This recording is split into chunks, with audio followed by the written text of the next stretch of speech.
Listen closely, can you hear it? The noise. Not the noise outside, the traffic, the notifications, the demands of the world. I am speaking of the noise inside. The voice that wakes you up at 3 a.m. The voice that looks at the numbers in your bank account and whispers, "You are not enough." Society has built a very elaborate trap for you. It has taught you to confuse your net worth with your self-worth. It has convinced you that a high-value man is defined by the watch on his wrist, the car in his driveway, or the zeros in his balance. And because you may not have these things right now, you feel small, you feel invisible, you feel broke. But let me tell you a truth that the masters have known for thousands of years, a truth that the modern world tries very hard to hide from you. Being broke is a temporary economic condition. Being poor is a disabling state of mind. There are men with millions in the bank who are spiritually bankrupt, fragile, anxious, constantly terrified of losing what they have. They are beggars in silk robes. And there are men who currently have nothing in their pockets, but who walk with the presence of kings. Men who command respect without saying a word. Men who are inevitable. If you are watching this, you are likely in the fight. You are building. Maybe you are struggling. But if you possess the signs I'm about to reveal to you, your financial success is not a possibility. It is a mathematical certainty. It is only a matter of time. The universe cannot withhold resources from a man who vibrates at the frequency of value. Today, we are not talking about how to fake it. We are not talking about acting confident. We are talking about the core architecture of your soul. We are going to walk through 7 gates, 7 signs that prove you are already a high-value man, even if the world hasn't paid you yet. Clear your mind. Forget the numbers for a moment. Let us look at the man in the mirror. The first sign is subtle, but it is the foundation of all power. It is the absence of something. It is the absence of hunger for validation. Watch how most men move through the world. They are like empty bowls, walking around begging for someone to fill them. They beg for attention. They beg for approval. They post on social media and check their phones every 10 seconds to see if the world has told them they are good enough. When they speak to a woman or a business partner, there is a desperate energy underneath, a vibration that says, "Please like me, please accept me." This is the stench of low value, and humans can smell it subconsciously. It repels opportunity. It repels money. But you are different. The first sign that you are a high-value man is that you have eliminated neediness. You prefer to be liked, yes, but you do not need it to survive. You do not need it to breathe. Think of the sun. The sun does not beg you to look at it. It does not ask if it is bright enough today. It simply burns. It gives off its energy, because that is its nature. If you step into its light, you get warm. If you hide in a cave, the sun does not cry. It keeps burning. When you are broke, this is the hardest test.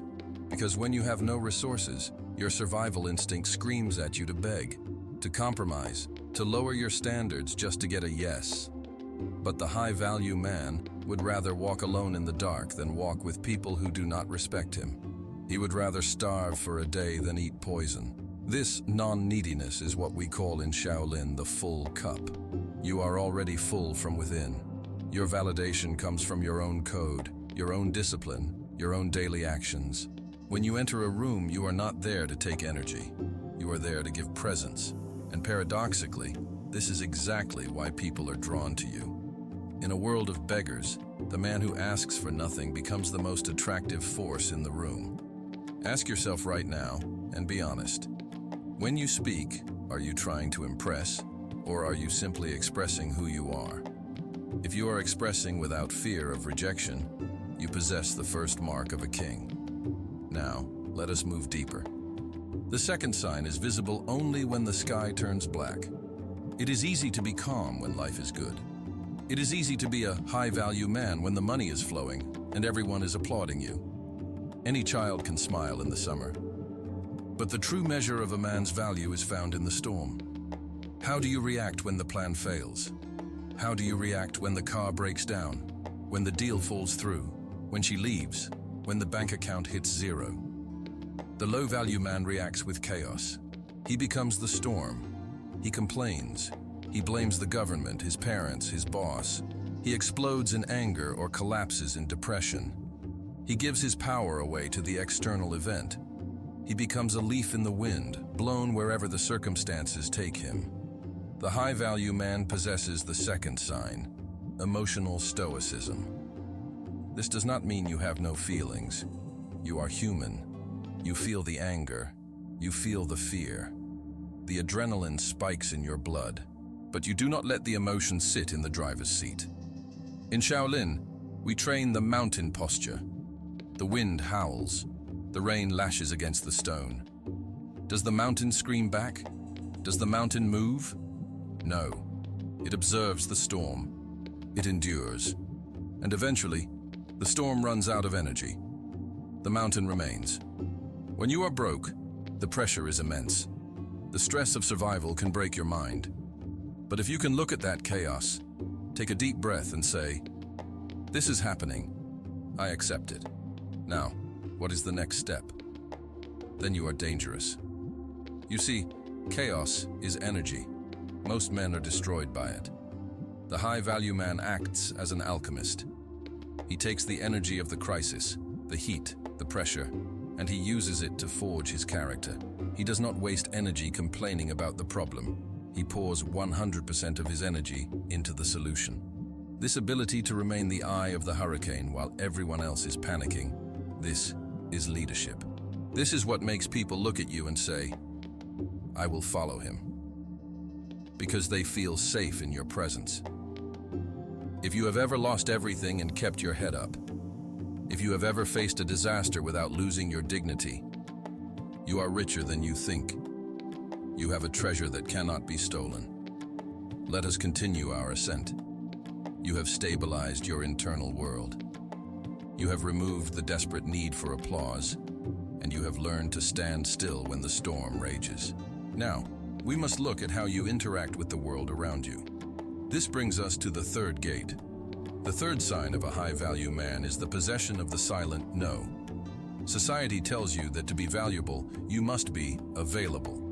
You must answer every call, reply to every message instantly, and say yes to every request so people think you are a good guy. But listen to me. In the economics of human interaction, scarcity creates value. Gold is valuable because it is rare. Air is vital, but it is free because it is everywhere. If you are everywhere, if you are accessible to everyone at all times, you are common. A man of high value understands that his time and his energy are his most precious resources. They are the currency of his life, and he protects them with the ferocity of a dragon guarding a pearl. This does not mean you are rude. This does not mean you are arrogant. It means you have boundaries. When you are broke, the temptation is to sell your soul for a little bit of comfort, to let people disrespect you because you think you need them. You let your boss talk down to you. You let your friends waste your time with gossip and negativity. You let your partner cross lines that should never be crossed. But the moment you draw a line in the sand and say, "I will not tolerate this. I would rather walk alone than be treated with disrespect," the entire dynamic shifts. People are like water. They will expand until they hit a wall. You must be the wall. The sign that you are becoming a master is when you stop being afraid of losing people. When you realize that saying no to what does not serve your purpose is actually saying yes to your own destiny. Do not fear the silence that comes after the no. That silence is where your respect grows. This leads us directly into the fourth sign. It is a skill that 99% of men have lost in this noisy age. The fourth sign is predatory listening. Observe the low-value man at a dinner table. He is terrified of silence. He talks constantly. He talks about his plans, his past, his opinions on things he knows nothing about. He interrupts. He raises his voice. Why? Because he is trying to prove he exists. He is trying to convince you he matters. Now, observe the high-value man. He is often the quietest man in the room. He is not withdrawn. He is fully present. His eyes are alert. He is not waiting for his turn to speak. He is listening. He is gathering data. He is reading the room. He is understanding the motivations, the insecurities, and the desires of everyone around him. In the Shaolin tradition, we learn that the ears are the gateway to wisdom, while the mouth is the gateway to disaster. When you talk, you are only repeating what you already know. But when you listen, you are learning. You are upgrading your software. Think of the predator in the jungle.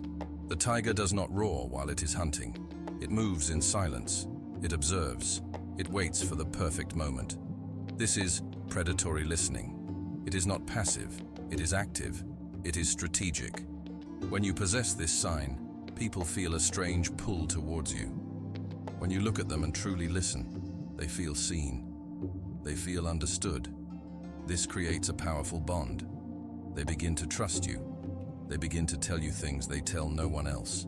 And here is the power move. Because you speak less, when you finally do open your mouth, your words have weight. They land like heavy stones in a quiet pond. People lean in. They value your opinion because you have not inflated the market with cheap talk. If you find yourself analyzing people, understanding their psychology, and holding your cards close to your chest while others reveal everything, you have the strategic mind of a king. This is the foundation of all negotiation, all leadership, and all true power. This brings us to the fifth sign. This is the one that separates the dreamers from the achievers. The fifth sign is the data mindset, your relationship with failure. We are taught from school that failure is bad, that getting an F means you are stupid, that making a mistake is shameful. So, the broke man, the low-value man, is paralyzed by the fear of looking like a fool. He never starts the business because he might fail. He never approaches the woman because she might say no. He stays in his comfort zone, shrinking smaller and smaller, protecting his fragile ego. But the high-value man sees the world through a different lens. He does not see failure. He sees data. When a scientist runs an experiment and it does not work, he does not go home and cry. He does not say, "I am a loser." No. He writes down the result. He says, "Okay, that combination did not work. Now I know. I have more data. I am closer to the solution." You must adopt the mind of the scientist, the mind of the master. In the temple, when a student cannot perform a kick, we do not mock him. We analyze the mechanics. Where was the weight? Where was the balance? The failure is just feedback. If you are broke right now, look at your life. You have tried things that didn't work. Good. That is expensive data. You have paid for that education with your time and your pain. Do not waste it by feeling sorry for yourself. Use it. The man who has failed 10 times and learned 10 lessons is infinitely more valuable than the man who has never tried anything.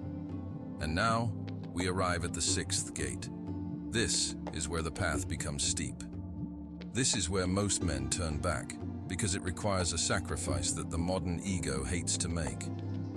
The sixth sign of a high-value man is ghost mode discipline. We live in the era of the fake hustle. Men love to talk about how hard they are working. They post pictures of their coffee, their laptops, their gym sessions. They are addicted to the cheap dopamine of looking productive rather than being productive. They want the trophy before they have run the race. But the master moves differently. The master understands the power of obscurity. When you plant a bamboo seed, for the first 5 years, you see nothing. Absolutely nothing breaks the surface of the soil. If you were foolish, you would think the seed is dead. You would stop watering it. You would give up. But underneath the ground, a massive, complex root system is growing. It is building a foundation strong enough to hold what is coming. And then, in the 5th year, the bamboo shoots up, 20, 30 meters into the sky in just 6 weeks. You may be in your root phase right now. You are working, you are reading, you are training, you are saving every penny, and nobody sees it. Nobody claps for you. In fact, people might even think you are doing nothing. The low-value man cannot handle this lack of attention. He quits. But the high-value man thrives in the shadows. He knows that his time in the dark is not a punishment. It is a preparation. If you can work in silence, if you can delay your gratification, if you can deny yourself the small pleasures of today to build the empire of tomorrow, you have the discipline of a Shaolin monk. You have the ability to suffer for a purpose. And that ability is the rarest currency on earth. Look at your habits. Do you do the work when no one is watching? If the answer is yes, you are not broke. You are simply charging your battery.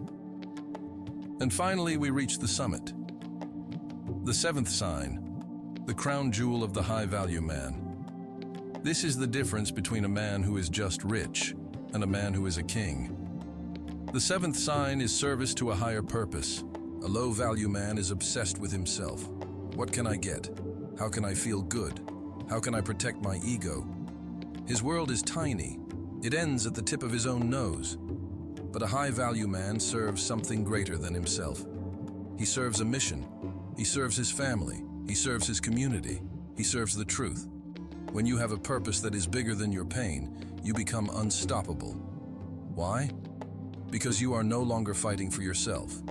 You are fighting for something that must exist. When you are broke, it is easy to be selfish, to hoard, to close your heart. But true value is shown when you have nothing. Yet you still find a way to help others. You still open the door. You still offer a kind word. You still protect those who are weaker than you. This is the paradox of the universe. The more you give, the more you receive. The king eats last. The leader sacrifices first. If you wake up every morning driven by a why that sets your soul on fire, not just to buy a car, but to change your lineage, to break the cycle of poverty for your family, to leave a legacy, then you are already royalty. The money is just a tool you haven't picked up yet, but the hand that will hold it is ready. So look at yourself now. Strip away the bank account. Strip away the job title. Strip away the car. What remains? If you have the non-neediness to stand alone, if you have the stoicism to weather the storm, if you have the boundaries to demand respect, if you have the wisdom to listen, if you have the resilience to learn from failure, if you have the discipline to work in the dark, and the purpose to serve something greater, then do not dare call yourself poor. You are a sleeping giant. You are a reservoir of untapped potential waiting for the dam to break. The world is shifting. The old structures are crumbling. We need men of substance. We need men of iron and compassion. We need you. Do not let your current circumstances lie to you about your future. The seed does not know it is a tree, but the forest is already inside it. You are the architect. You are the builder. You are the master. I want you to make a choice right now.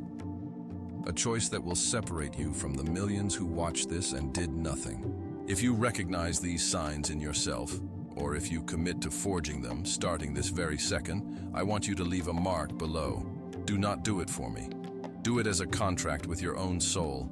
Go to the comments and write one simple phrase, I am the mountain. Let those words be your anchor. Whenever you feel weak, come back and look at that comment. Remember who you were when you wrote it. Remember that the mountain does not bow to the wind. The journey is long, but you are ready. Amituofo.